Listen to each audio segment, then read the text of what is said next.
Hello everyone, welcome back to our YouTube channel. আজি এই ভিডিওটিত আমি Assam DME এক্সামৰ বাবে কিছুমান অতি প্ৰয়োজনীয় প্ৰশ্নোত্তৰ লৈছো। বন্ধুসকল এই প্ৰশ্নসমূহ আপোনালোকৰ আগন্তুক পৰীক্ষাৰ বাবে অতিকৈ প্ৰয়োজনীয় হ'ব পাৰে। হেহে ভিডিওটো স্কিপ নকৰাকৈ শেষলৈকে চাই থাকিব।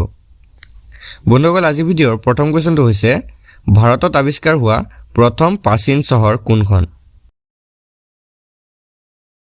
ইয়াৰ শুদ্ধ উত্তৰটো হৈছে অপচন বি হৰপ্পা। ভাৰতত আৱিষ্কাৰ হোৱা প্ৰথম প্ৰাচীন চহৰখন হৈছে হৰপ্পা। নেক্সট কোৱেশ্চনটো হৈছে কোন চনত জালিৱানাৱালাবাগৰ দুৰ্ঘটনা সংঘটিত হৈছিল? বন্ধুসকল শুদ্ধ উত্তৰটো হৈছে অপচন বি 1919 চনত। 1919 চনত জালিৱানাৱালাবাগৰ দুৰ্ঘটনা সংঘটিত হৈছিল। নেক্সট প্ৰশ্নটো হৈছে আলিগড় মুছলিম বিশ্ববিদ্যালয়ৰ প্ৰতিষ্ঠাপক কোন আছিল? বন্ধুসকল আলিগড় মুছলিম বিশ্ববিদ্যালয়ৰ প্ৰতিষ্ঠাপক আছিল ছাৰ সৈয়দ আহমেদ। কাৰেক্ট এনসাৰটো হৈছে অপচন বি। নেক্সট প্ৰশ্নটো হৈছে আৰ্য শব্দৰ আক্ষৰিক অৰ্থ কি? শুদ্ধ উত্তৰটো হৈছে অপচন বি উচ্চতৰ বা অভিজাত শ্ৰেণী। বন্ধুসকল আৰ্য শব্দৰ আক্ষৰিক অৰ্থটো হৈছে উচ্চতৰ বা অভিজাত শ্ৰেণী। নেক্সট প্ৰশ্নটো হৈছে তলৰ কোনটো শস্য বৈদিক যুগৰ মানুহে জনা নাছিল? শুদ্ধ উত্তৰটো হৈছে অপচন চি ধপাত। বন্ধুসকল ধপাত শস্যটোৰ বিষয়ে বৈদিক যুগৰ মানুহে জনা নাছিল। নেক্সট কুৱেশ্যনটো হৈছে বেদৰ সংখ্যা কিমান? শুদ্ধ উত্তৰটো হৈছে অপচন বি 4। বন্ধুসকল বেদ হৈছে 4খন। নেক্সট প্ৰশ্নটো হৈছে কাৰ ৰাজত্বকালত প্ৰথম চীনা ভ্ৰমণকাৰী ভাৰতলৈ আহিছিল? শুদ্ধ উত্তৰটো হৈছে অপচন ডি চন্দ্ৰগুপ্ত দ্বিতীয়। চন্দ্ৰগুপ্ত দ্বিতীয়ৰ ৰাজত্বকালত প্ৰথম চীনা ভ্ৰমণকাৰী ভাৰতলৈ আহিছিল। পিছৰ প্ৰশ্নটো হৈছে কুচিপুড়ি নৃত্য ক'ৰ পৰা আৰম্ভ হৈছিল? কাৰেক্ট এনসাৰটো হৈছে অপচন বি অন্ধ্ৰপ্ৰদেশত। কুচিপুড়ি নৃত্য অন্ধ্ৰপ্ৰদেশৰ পৰা আৰম্ভ হৈছিল। নেক্সট প্ৰশ্নটো হৈছে কোন ৰজাই কুতুব মিনাৰৰ ওচৰত থকা লোহাৰ খুঁটাটো নিৰ্মাণ কৰি দিলে? শুদ্ধ উত্তৰটো হৈছে অপচন এ চন্দ্ৰগুপ্ত দ্বিতীয়। চন্দ্ৰগুপ্ত দ্বিতীয়ই কুতুব মিনাৰৰ ওচৰত থকা লোহাৰ খুঁটাটো নিৰ্মাণ কৰিছিল। নেক্সট প্ৰশ্নটো হৈছে স্বামী দয়ানন্দ সৰস্বতীয়ে কোনখন সমাজ প্ৰতিষ্ঠা কৰিছিল?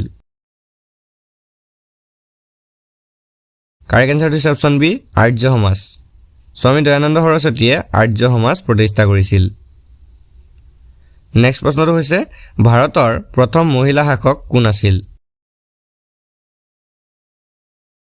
শুদ্ধ উত্তৰটো হৈছে অপচন বি ৰাজিয়া বেগম। ভাৰতৰ প্ৰথম মহিলা শাসক আছিল ৰাজিয়া বেগম। নেক্সট কুৱেশ্যনটো হৈছে ভাৰতৰ প্ৰথম মুছলমান আক্ৰমণকাৰী কোন আছিল? কাৰেক্ট এনসাৰটো হৈছে অপচন চি মাহমুদ বিন কাছিম। ভাৰতৰ প্ৰথম মুছলমান আক্ৰমণকাৰী আছিল মাহমুদ বিন কাছিম। নেক্সট কুৱেশ্যনটো হৈছে নিৰ্মল ভাৰত অভিযান কেতিয়া গঠন হৈছিল? শুদ্ধ উত্তৰটো হৈছে অপচন চি 2002 চনত। 2002 চনত নিৰ্মল ভাৰত অভিযান গঠন হৈছিল। পিছৰ প্ৰশ্নটো হৈছে সৰ্বভাৰতীয় হৰিজন কোনে প্ৰতিষ্ঠা কৰিছিল? শুদ্ধ উত্তৰটো হৈছে অপচন চি মহাত্মা গান্ধী।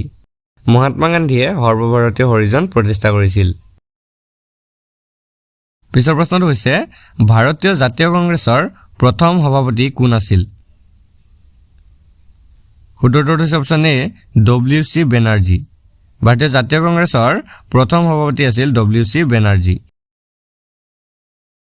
পিছৰ প্ৰশ্নটো হৈছে ভাৰতত প্ৰথমবাৰৰ বাবে গান্ধীজীয়ে ক'ত সত্যাগ্ৰহ ব্যৱহাৰ কৰিছিল? ইয়াৰ শুদ্ধ উত্তৰটো হৈছে অপচন চি চম্পাৰণ। মহাত্মা গান্ধীয়ে চম্পাৰণত প্ৰথম সত্যাগ্ৰহ ব্যৱহাৰ কৰিছিল। নেক্সট কুৱেশ্যনটো হৈছে ইউকি ভানবাৰীৰ সম্পৰ্ক কোনটো খেলৰ লগত? শুদ্ধ উত্তৰটো হৈছে অপচন এ টেনিছ। ইউকি ভানবাৰীৰ সম্পৰ্ক টেনিছ খেলৰ লগত। নেক্সট কুৱেশ্যনটো হৈছে ইৰাণী কাপ তলৰ কোনটো খেলৰ সৈতে জড়িত? বন্ধুসকল ইৰাণী কাপ ক্ৰিকেট খেলৰ সৈতে জড়িত। কাৰেক্ট এনসাৰটো হৈছে অপচন চি। পিছৰ প্ৰশ্নটো হৈছে ভাৰতৰ জাতীয় খেল কি? বন্ধুসকল শুদ্ধ উত্তৰটো হৈছে অপচন ডি হকী। ভাৰতীয় জাতীয় খেল হৈছে হকী। নেক্সট কুৱেশ্যনটো হৈছে দাদা উপনামেৰে কোনজন খেলুৱৈক জনা যায়? কাৰেক্ট এনসাৰটো হৈছে option B major Dhyanchand. Major ধ্যানচান্দক দাদা উপনামেৰেও জনা যায়।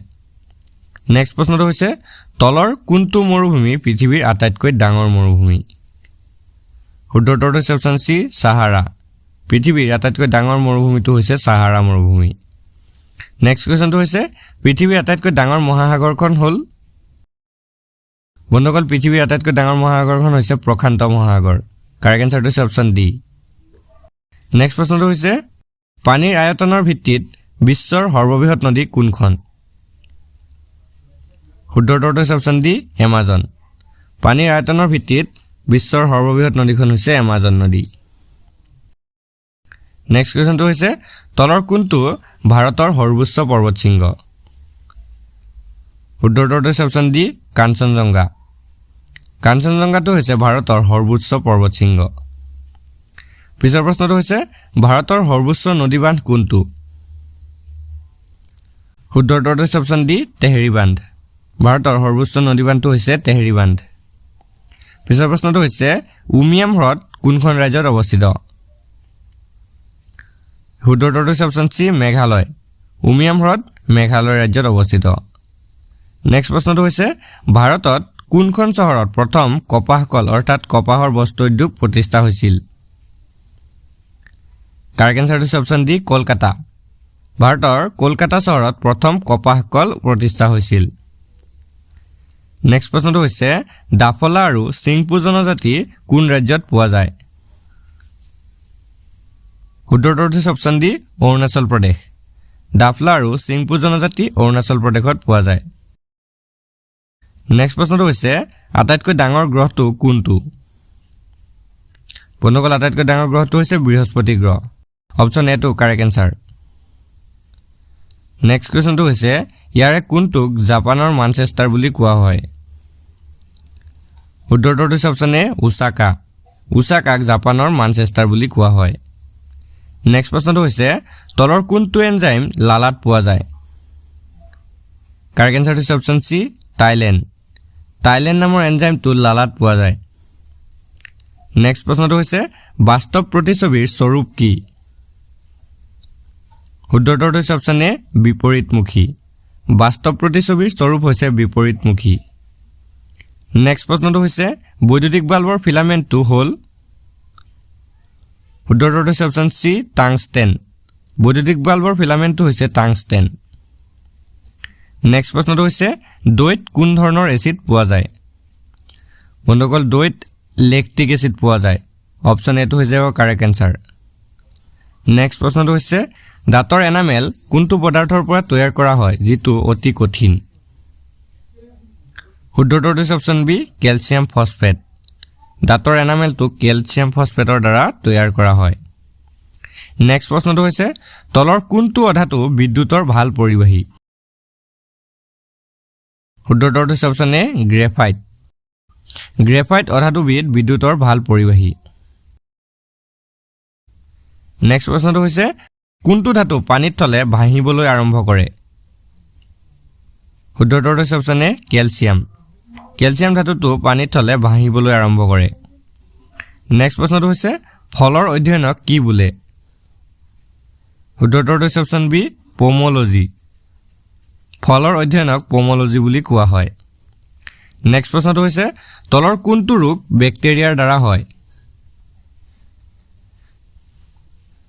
শুদ্ধ উত্তৰটো হৈছে অপচন বি কলেৰা কলেৰা ৰোগবিধ বেক্টেৰিয়াৰ দ্বাৰা হয় আজি ভিডিঅ'ৰ শেষৰ প্ৰশ্নটো হৈছে তলৰ কোনটোৱে গাখীৰ টেঙা কৰে